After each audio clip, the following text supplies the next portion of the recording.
If you keep braking yourself and you don't wear the proper gear and you try to go too fast, you're going to give up.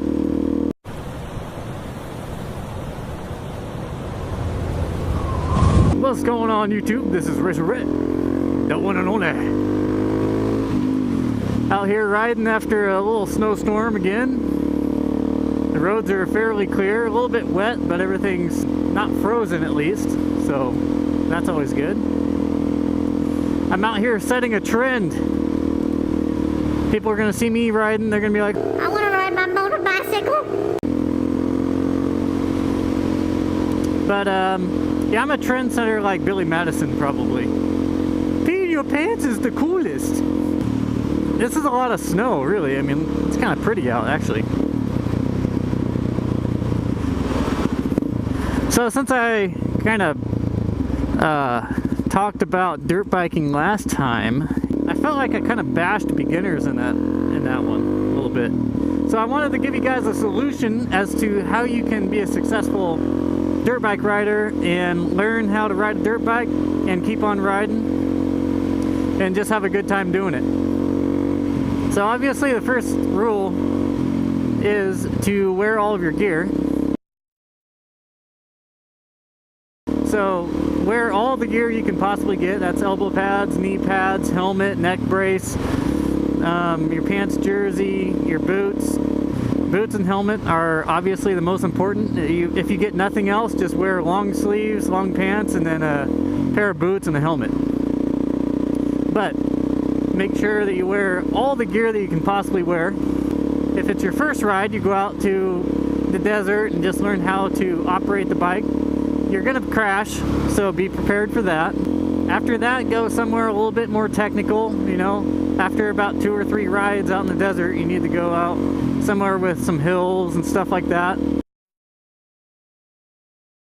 The best pointer I can give you is don't try to go too fast too soon. I see a lot of beginners out there who, a lot of them just can't gauge their speed, so they hit obstacles going way too fast. So just keep it in first gear and don't try to go too fast too soon. Don't try to do any crazy jumps or anything. Maybe try to go on a trail ride, and that's enough practice in itself, is just to try to get from point A to point B. That'll make you a lot better rider just trying to do that, because trails aren't exactly easy most of the time. It's okay to stick around the truck. When you're a beginner, you can just stick around the vehicle and focus on shifting and clutch work, turning, practice standing up on the bike. That's another important thing. You'll feel like you're too far away from the bike at first. You'll feel like you have no control, but you should get to the point where you feel like it's just another position on the bike. Standing up is a big part of riding. So get in that attack position, elbows slightly bent, and then just stand up off the bike. Don't do anything crazy like that. Just go nice and slow and get comfortable with it. These are things that you should practice when you're first learning. Standing up, shifting, using the clutch, going up little hills here and there. And turning really is a big one. And just because you have to learn how to go slow before you can go fast. Oh my goodness, that's pretty. That's Lake Lowell right there. It's all snow and ice. It's a little bit chilly right now. I might get to the gun range. That's where I'm heading right now. Hopefully I get there. I don't know if I will. It's getting pretty... The sun's getting pretty low. I mean, there's thousands of little things I could tell you, but the main thing is safety. If you stay healthy and live to ride another day, eventually you will become a good rider. If you keep braking yourself and you don't wear the proper gear and you try to go too fast, you're gonna give up. Just putt around.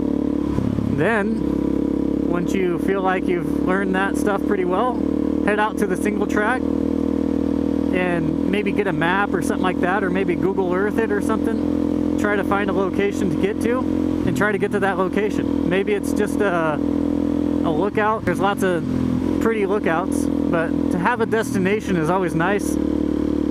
Pack plenty of food.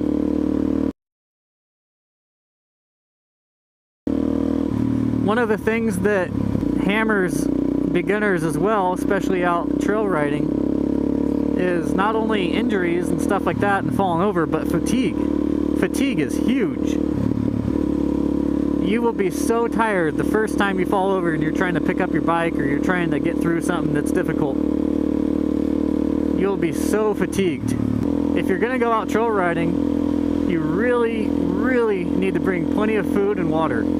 I would recommend probably 3 water bottles and a couple power bars or something like that. Definitely enough for the average ride, depending on temperature and all that stuff. You'll have to evaluate that when you're out there. Better to bring too much than too little, but it will also mess with your balance and stuff like that a little bit. So too much can really mess you up too. And that's where you learn a lot about the people you're with too, because some people don't respond to being fatigued and being in a survival situation. I've literally been on rides where it has become a survival situation. You learn about people when they're cold, wet, and hungry. That's another thing. If somebody crashes and they get up with a smile on their face, that's where it's at.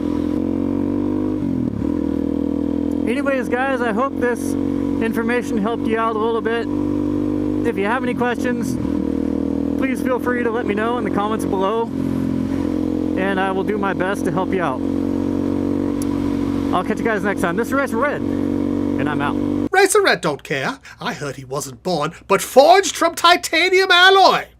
His name is Racer Red. If he wasn't riding, he'd be in bed. He naps during the day. He rides his love in garage bays. Oh, he rides all night, full throttle all the time. Oh, he was born to ride. Red Racer, like, comment, and subscribe.